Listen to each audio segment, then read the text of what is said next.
Just like any other community, there's a significant amount of anti-Blackness and racism from the Hispanic and Latino communities. And it's becoming an extremely prevalent issue that needs to be talked about. This is the start of my series called Anti-Blackness and Racism in Hispanic/Latino Communities. The purpose of this series is to spread awareness and to challenge the idea that these communities are automatically and always allies to the Black community. In each part, I'll be covering my own experiences, other Black people experiences, data, research, social media, etc. One time when I was about the age of 16 or 17 years old, I was working at Publix. And I was in the deli and I saw this girl with kind of designer pants, mismatched pants. Her pants were a patch of light blue and a patch of dark blue and a patch of light blue stitched, and it kept going like that. So the pants were clearly different. And I was squatting down, fixing something with the sauce. And I looked to the side and I said, "Nice pants." I didn't mean anything of it. It was truly an innocent compliment. There was no underlying or secondary meaning behind my statement. And then I went about my day, it was busy, and I got back to bagging. Next thing you know, I see the girl and she now has her father in the line with me. So they're in my line and they finally get up to me. And when they get up to me, her Hispanic father says something along the lines of, "Hey, you made my daughter uncomfortable. You don't need to be commenting on my daughter's body." He kept on going, saying stuff like, "You don't need to be talking about my daughter's body and her clothing when she's in her school outfit." And he came off very hostile, which I didn't like. Mind you, he spoke up a decent bit, so a good amount of people heard him. And now I'm backed into a corner, and I'm going to explain to you why. This Hispanic man was purposefully framing it as if I said something about this girl's body. He was framing it as if I was some old man being perverted and preying on some little girl. And as a Black man in America, I can't just sit back and take that. Rumors will fly fast. And in that moment, I was thinking, God forbid these rumors spread and people really do put that type of perception on me. How am I going to fix that? How is it going to affect my academics? How is it going to affect my school, my work life, so on and so forth? In that moment, at the age of 16 or 17 years old, I was specifically thinking about, what if this goes so far and it messes me up when I'm trying to apply for my master's program? I instantly got upset, agitated, annoyed, and I shortly lost my temper. From onlookers on the outside, it just looks like some ghetto Black guy crash out. But on the inside, they truly don't know what I'm thinking. I'm thinking far into the future. I'm easily identifiable, and I can't have a rumor like that just go around because there was many people in the line listening. And I specifically thought, what if that lady right there in the line is some type of academic advisor at Valencia? So instantly I get hostile and defensive. And I start saying things like, "Oh, well, maybe you should keep your daughter at home then." Nobody said anything about your daughter's body. I said something about her clothing and apparel. You can't differentiate from your daughter's body and her clothing because you view her as an object, or something along those lines. Because I felt I had to defend something. Because having allegations as a man nowadays, it's no joke. Mind you, the girl couldn't have been no younger than 15. So we were in the same age range. So even if I did say something that was supposed to be romantic or whatever he was claiming it to be, it still wouldn't have been weird or in the way that he was framing it. Eventually I get loud and he just stops talking completely and I'm kind of in his face. And then eventually I say something like, "Oh, well, we should get a manager." And that's when he finally speaks up after a long period of silence. And he's like, "Yeah, we should get a manager." Then I call over some managers and then he's still telling the managers that I said something about this girl's body. He's still repeatedly and consistently lying on me, saying I said something about this girl's body rather than her clothing. I said something about her physical body rather than her apparel. And that was really upsetting me. And to be honest, I was shocked. I had these two very wrong misconceptions in my head. I thought that a false allegation, if I ever, God forbid, got one, would come from a woman. And I also thought if I ever got one, it would come from a white woman. I was clearly wrong. It was a Hispanic, middle-aged man. As a Black person, you know and you could feel when there's some racial tension and some negative energy because of your race. And undoubtedly, I felt that in that moment. If anybody, I thought Stacy would do this to me, but it was Maria.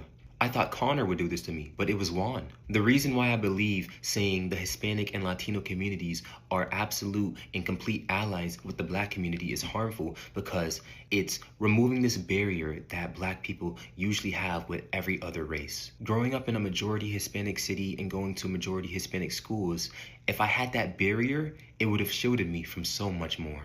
But because I thought that we were one and the same, and because I thought that I was safe, I acted differently. If I wasn't fed to believe that that community had my community's back, I would have been far more cautious. When I was working at that store, customers and coworkers knew me to be somebody that was energetic, extroverted, and bubbly. So much so that customers would go up to the managers and say, "Oh my gosh, he's a breath of fresh air," so on and so forth, multiple times a week. My coworkers knew me to be that person. So when the sweet lady in the bakery heard what happened, she said, "Oh my gosh, that kid?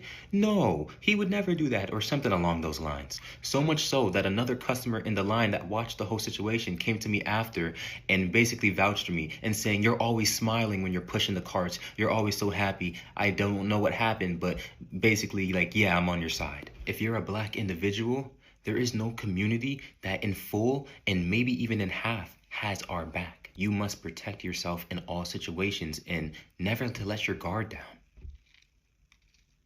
I made 2 videos explaining the differences between race, ethnicity, ancestry, and something else, and I highly recommend you go watch it. Race is a social construct based on appearance. If somebody looks like this, they're white. They may be a Hispanic white, but they're still white. This video is for educational purposes only and to spread awareness, so you could please protect yourself if you're somebody that looks like me. There's no group of people on this earth that collectively have the back of the Black community. Honestly, in my opinion, even saying that 50% of any community has the Black community's back is a stretch. And this video is not to say that any group of people is bad. The purpose of this video is to enlighten others on the fact that every group of people has humans. We're all just human. Every group of people are capable of good and bad. Believing that a group of people as a collective have your back is extremely harmful, especially if you're a Black individual, especially if you look like me. If I could go about that situation differently, I would. I'd still stand my ground and press the issue, but I would go about it differently. I wouldn't crash out in the way I did. I wouldn't lose my temper in the way I did. But I would still press the issue because I can't be labeled as a PDF. In that moment, I was thinking I have a future and I can't let this guy do it to me. Stay tuned for part 2 of my series called Anti-Blackness in Hispanic and Latino Communities, and Jesus loves you. Anti-Blackness and Racism in Hispanic/Latino Communities is the name of this series. Welcome to part 2. In part 1, I received many comments of love and many comments of hate. Ironically, the hate comments did in fact prove my point. I'll now be covering the anti-Black and racism comments alongside the support and love comments I received. This video analyzing the comments will be broken up into 4 sections. Section 1, racial gaslighting.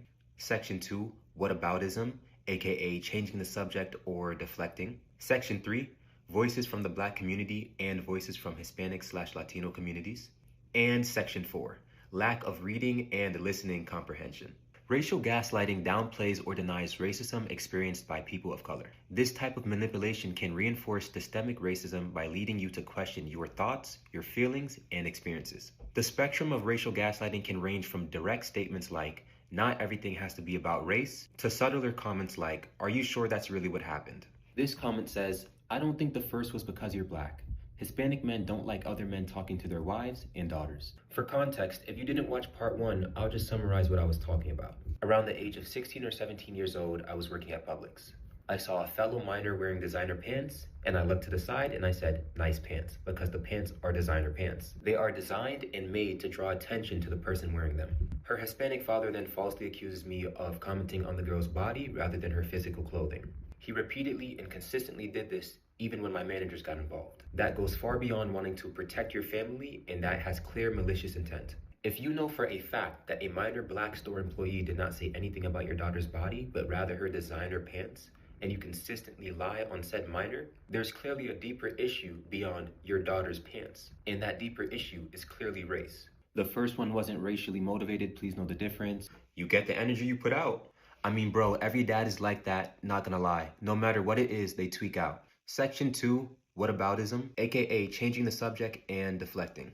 Whataboutism or whataboutery refers to the propaganda strategy of responding to an accusation with a counter-accusation instead of offering an explanation or defense against the original accusation. It is an informal fallacy that the accused party uses to avoid accountability, whether attempting to distract by shifting the conversation's focus away from their behavior or attempting to justify themselves by pointing to a similar behavior. which may be true or false, but irrelevant, often done by pointing to their opponent or another party who is not the current subject of discussion. This is what I'm talking about, and this account specifically is a very odd one. Not only did this account called West G comment multiple irrelevant pictures on my post, but I also caught the same account, West G, commenting the same exact pictures on a very similar post. This has no relevance to the conversation. More comments talking about how they perceive racism and how the black community does the same thing, and I kind of find this funny. Why is it when someone in the black community decides to speak up and use their voice to protest against anti-blackness and racism that their community is receiving, now all of a sudden there's a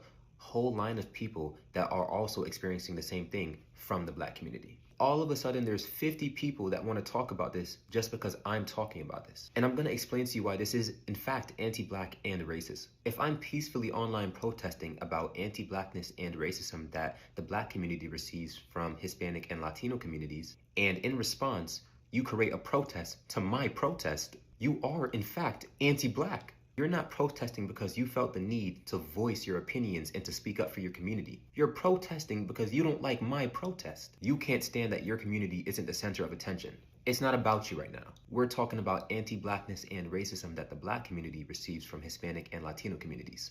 It's not about you right now. Moving on to section 3, voices in the black community and voices in the Hispanic/Latino communities. I received a lot of love and a lot of support from both communities. And it's very important to point out because the issues I'm speaking about not only hurt the black community, but it also hurts the Hispanic/Latino communities. There's many white Hispanics and Afro-Hispanics that are speaking up about how this anti-blackness and racism within their own communities and families are affecting them. Many Afro-Hispanics speaking up about how even darker Hispanics receive this treatment from lighter Hispanics. Afro-Latinas being questioned on why they can speak Spanish, and people treating them like an anomaly, acting shocked and surprised that they could speak their language. This issue of anti-blackness and racism within Hispanic and Latino communities doesn't just harm the black community, it's breaking up Hispanic and Latino families. Yes, do not let them silence you. I'm Hispanic myself, and I even find it hard to befriend other Hispanics because they are very colorist/racist and think it's fine and normal to treat and look at people like that.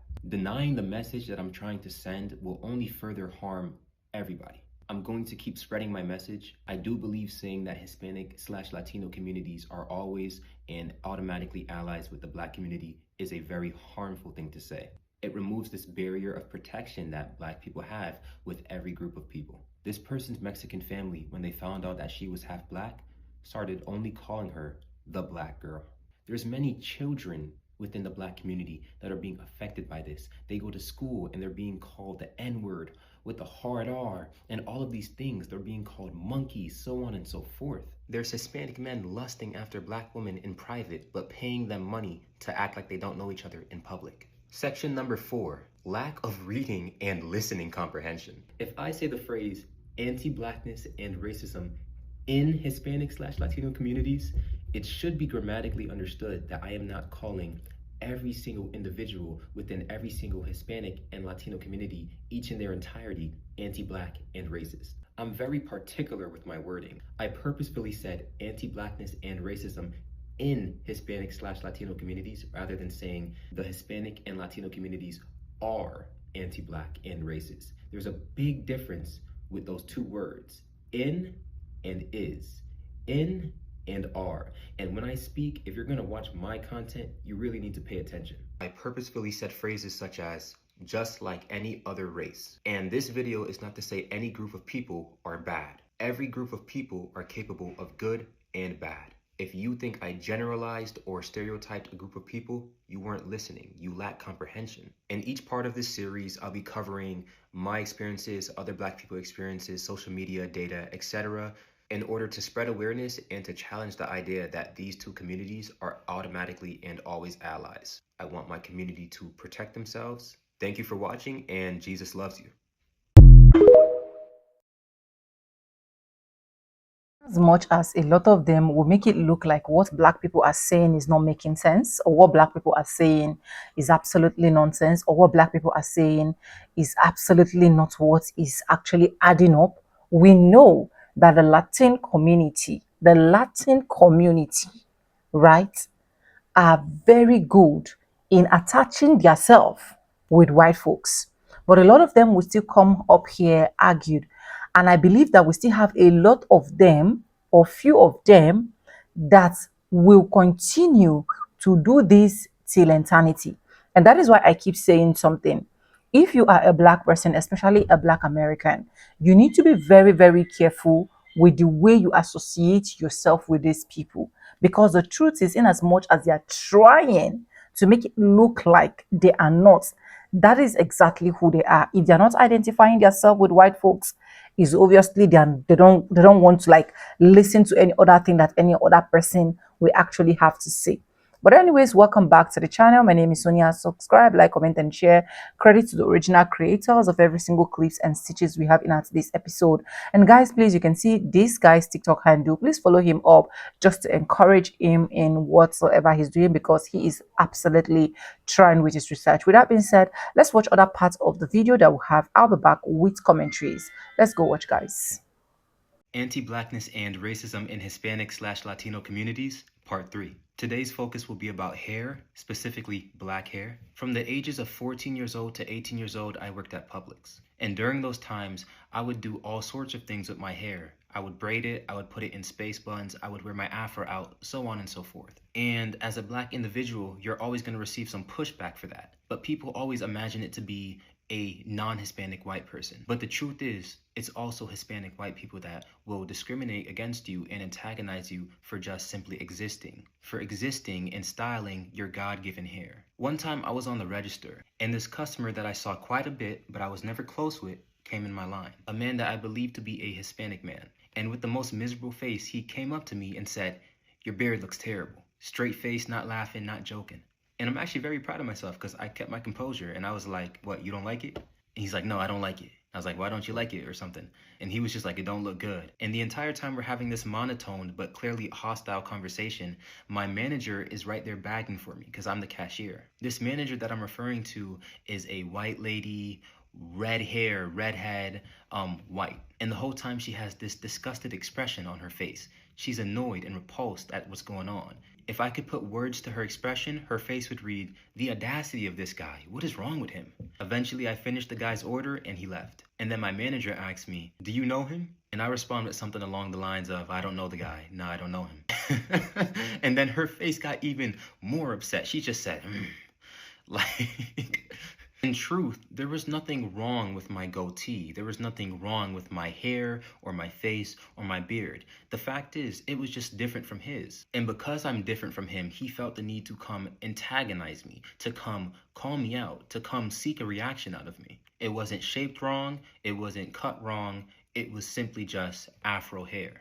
And it was so out of pocket that my white redhead manager was even upset about it. I'm sure if my manager understood in the moment what was happening, she would have stepped in. But I believe that may have been one of the first times that she may have seen firsthand the harassment that someone in my community can receive for simply just existing. One more clear-cut experience I have that I want to share as well. Also in Publix, there was this one time I was just walking to the break room. I'm walking straight to the break room and the registers are over here. This random Hispanic lady in the line goes out of her way to call me. She calls me, has me turn over just to tell me, "Your hair looks terrible." I had an afro. She did this with the slickest grin on her face. She went out of her way to do this, like unsolicited, simply for the love of the game. So now I'm looking at her and I just pause for a second. And I could definitely just take the bait and crash out. But I just pause and I have nothing to say. And then I just keep going. I either say something like, "Is there anything I could help you with?" Maybe she says no, and then I keep going. Or maybe I didn't respond at all. I don't remember clearly, and I just continue walking to the break room. It's not just colorism that black people receive as a form of discrimination. There's also discrimination of hair, of vocal tone, etc. And it's not just non-Hispanic white people who do that. It's all people. I believe phrases such as black and brown unity are very harmful to the black community because I say this in every part of this series, it removes this barrier of protection that black people have with every single group of people. Am I saying only individuals within the Hispanic and Latino communities do this? Absolutely not. I'm simply just spreading awareness to the fact that yes, people within those communities do this as well. It's not just non-Hispanic white individuals. I'm going to make a video listing all the racist and anti-black comments I received about my hair while I was working at Publix. And I'm going to include those two, and I'm going to do a ranking on them. And I'm going to really break down what they mean and why some are more racist than others. The purpose of this series is to educate, so my community understands that there's no community in full and not even in half that really has our back and does not heavily discriminate against us in many ways. I once saw something online or heard some video of somebody saying, as a black person, living amongst white individuals is traumatizing. And it can be, but I would like to add including white Hispanic individuals amongst every group of people, honestly, because you can just be walking, minding your business, have nothing to do with someone, and they will call you. They will come to you and antagonize you and harass you simply because of your race and how you appear. My hair didn't look terrible. I'm just black. Simply for existing, I'm receiving comments of hate. The black community receives so much racism and discrimination for all aspects of us from every community. And our hair is so hated that we have laws to protect against those who hate our hair. To all those that look like me and have hair like me, keep doing you, keep wearing your hair, keep loving your hair, keep loving yourself, your complexion, your skin, so on and so forth. Because there will be random people that will simply hate you just for being you. Part 1 of this series is me talking about how I was falsely accused by a Hispanic man. His accusation was that I said something about his daughter's body rather than her designer pants. I suggest you go check it out if you haven't watched it already. In this series, I will be covering my personal experiences, other black people experiences, social media, data, etc. to really expose the anti-blackness and racism that the black community does receive from some individuals within Hispanic and Latino communities, because I do believe the racism between these two communities are extremely overlooked and not taken seriously enough. And again, the purpose of this series is to spread awareness so my community can protect themselves. Thank you, and Jesus loves you. Anti-Blackness and Racism in Hispanic/Latino Communities, Part 4. The focus of Part 4 will be about how some individuals within Hispanic and Latino communities talk about and stereotype the black community. In this part, I have 2 stories. The first about an old Hispanic friend I used to have, and the second about this Hispanic girl that I used to talk to. So in late 2024, I went over my friend's house. We're just kicking it, chatting it up, and then I remember I was talking to an elder of mine, and she kept going on and on about how important voting is, and that the young people should use their vote, and they should use their voice and speak out. And that same year I turned 18, and it's almost voting time. So while I'm kicking it, I just asked him, hey, are you gonna vote? Or did you vote yet? Something like that. I was just going to encourage him to vote. And as soon as I asked him about voting, I see his face shift. Somehow, some way, we get to talking about the black community. He starts going off about how black people are doing this and causing all these crimes, and this is all they do. And he keeps saying they, with this very strong emphasis, and you could hear the hatred in the they. And I'm just like, what? I went in there with the mindset that regardless of whichever party he aligns with, that's cool, bro. I just want to make sure you use your voice. And I didn't care who he was voting for, nor was I going to ask him who he was voting for. But somehow it just turned into a bash black people session. I'm going to explain why people with this mindset are very harmful to be around as a black individual. Feelings turn into thoughts. Thoughts turn into words, and words turn into actions. So now I'm just trying to keep up with the convo and keep it civil, because at the end of the day, I'm at his house. I've known the dude for a long time. Let me just hear him out and try to just keep it civil. During the time we're hanging out, I also tell him that I just quit my job, and I didn't even put in my 2 weeks. I just never showed back up. And his first instinct is to say, well, that's unprofessional. And now I'm starting to see how this stereotypical mindset of the black community can leak into our friendship. Because if I've been working there from the ages of 14 years old to 18 years old, and then I tell you, hey, I just never showed back up, like that's how much they upset me. It's a bit odd that your first instinct isn't to ask, hey, what did they do? What happened? But in his head, he's already labeled black individuals as negative. And in that moment, I realized something. If I tell him about something as a friend, I may not receive the benefit of the doubt, because in his head, he already perceives my community as wrongdoers. I was a bit confused with his statements about black people commit all these crimes and all they do is this and all they do is that and they. I was confused because he barely interacts with black people. I know for a fact he can't name 10 black people that he's talked to personally within the last 30 days, first, middle, and last name. He has no community with black people. So where in the world could these thoughts be coming from? And if this white Hispanic man thinks of me like that, How does his mother, how does his father, how does his siblings think about me? It's not just non-Hispanic white people that will stereotype and talk very negatively about the Black community. There's also many individuals within the Hispanic and Latino communities that will also do that. And sometimes their negative perception of the Black community may affect you and how they treat you, despite you being cool with them.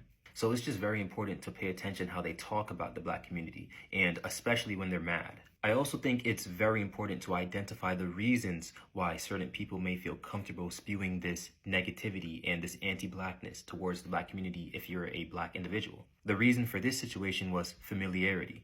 I've known him for so long that he felt it was unimportant to be covert about his disdain for the Black community. The reason was familiarity with me. Now for my second story.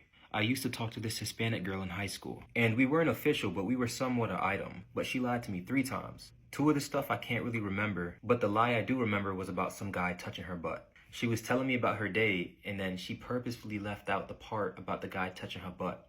But then she tried to subtly include it at the end. And to me, that's lying. At least it's deceiving. So she lied to me 3 times, I get fed up, and then I just ghost her. High school drama happens, and then I graduate. 2 or 3 years later, I'm on college campus, and I see her. So I go up to her, we start chatting, and we become cool again. So one day we're on the phone, and she's telling me about her day at work. And then she starts going off about how Black people are upsetting her because they keep asking her for free stuff. She's saying things like, oh, they can be so ghetto, and I love my people, but they're just so this and that, and they're upsetting me. Mind you, I know she's over-exaggerating because she just recently got this job. Now, the reason this white Hispanic girl felt comfortable saying things like that to me is because she believes she has an identity in Blackness. Her dad is like a light-skinned caramel Jamaican Black guy, but her mom is a white Puerto Rican woman, and she came out to be a white Puerto Rican woman. She may have ancestry in Blackness, but her identity is not Black, because she does not appear to be so, because race is a social classification based on appearance. She's not melanated, she doesn't have afro hair, she barely has the lips and the nose. She is a white Hispanic woman. So now I'm a bit shocked, because maybe 1-2 Black individuals asked her for maybe some free fries, and now she's going off on the Black community, saying how much they upset her and saying how much they're ghetto and this and that. So now I have to question the people around her, just how I questioned bro's family when I was at his house. If she thinks like this, and I've been going to church with her, what do her Hispanic church mates think like? If I've been going to church with her, and she's in the back switching the slides so we could all read the lyrics while we're singing the songs, and her mother's the one doing the baptisms, I now have to ask myself, is the Holy Spirit really in this place? If she thinks like this, what do her church mates think like? What does her white Hispanic mother think like? Now I kind of have to do an investigation.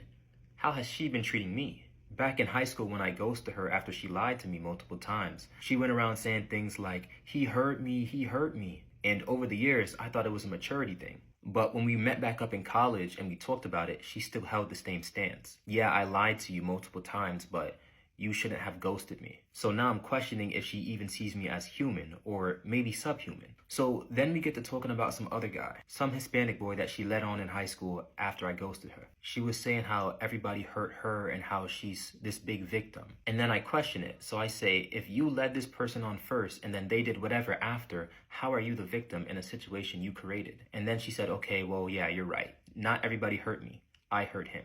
And then we're back to talking about our situation. If you lie to me first and I ghost you, how are you the victim in a situation you created? But again, with me, her stance is still the same. If I call out how she gaslit and led on the white Hispanic boy, then she'll realize, oh, wait a minute, I'm not the victim. But then if I call out how she lied to me multiple times, resulting in me ghosting her, she still believes that my actions weren't just. After hearing how she was talking about the Black community, all because maybe a few Black people asked her for some free things at Chick-fil-A, it's all starting to make sense now. In her head, Black people already have this negative label, so anything they do will be judged more harshly, and she believes she has the right to judge them like this because she believes she is Black. She believes she has an identity in Blackness. It's not just non-white Hispanic people that would negatively talk about and stereotype the Black community. There's also some individuals within Hispanic and Latino communities that will do the same. More often than not, their negative perception of the Black community will affect their relationship with you. And sometimes the treatment will be subtle, but it will be noticeable if you look for it. The purpose of this series is to educate and to bring attention to the racism that the Black community does receive from some individuals within Hispanic and Latino communities. so my people can protect themselves and be educated on the topic. Thank you, and Jesus loves you. Anyways, welcome back and thank you so much for watching. And I hope you guys literally enjoyed all of that clip I was able to roll out for you guys. The truths still remain that until Latinos stop seeing themselves, stop identifying themselves, or assuming that they are white, a lot of things are still going to go the same direction. And that particular direction is the absolute wrong direction. A lot of these Latinos don't even want to care about what any black person have to say. Like, I'm not only saying just Latinos. That is why I keep telling Black Americans, especially, to hold your own self only together.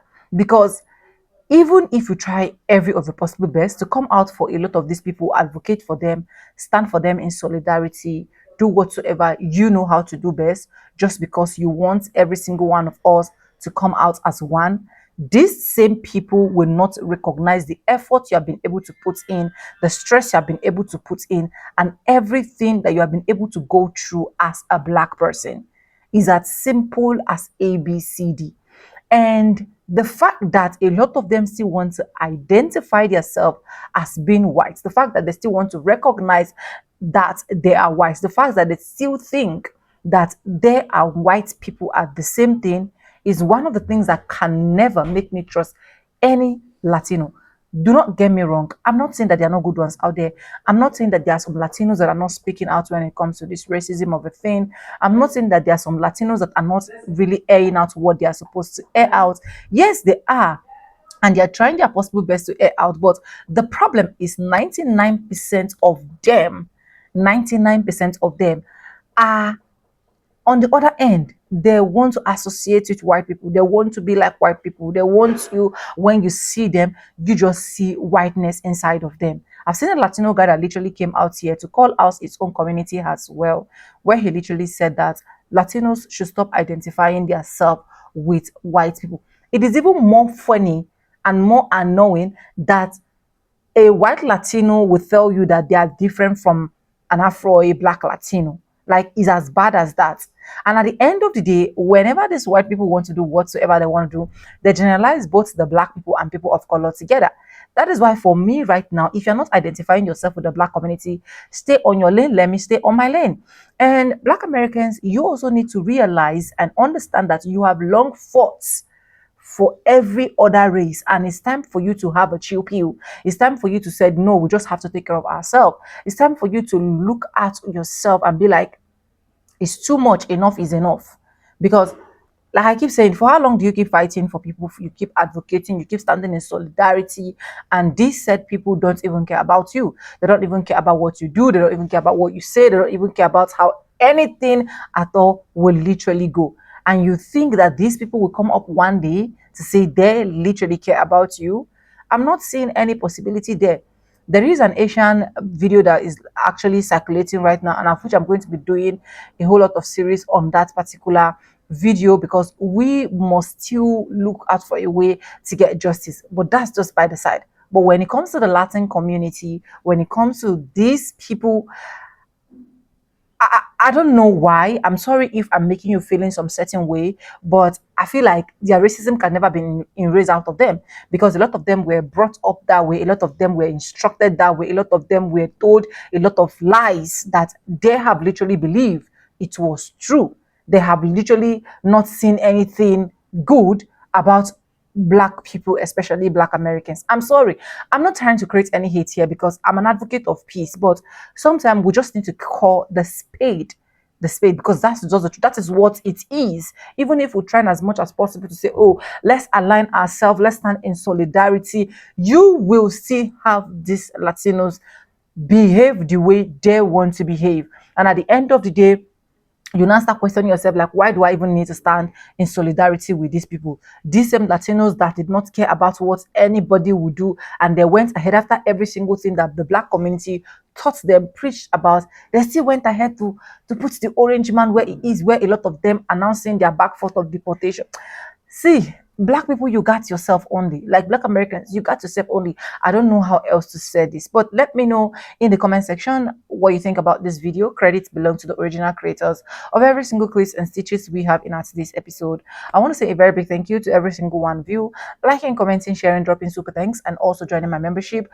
I do not take you guys for granted. You guys are absolutely the best. And yes, with that being said, with no further ado, like I always say in my videos, I'm going to be saying, and I'll see you guys in my next one. For now, bye guys. I love you guys. Mwah.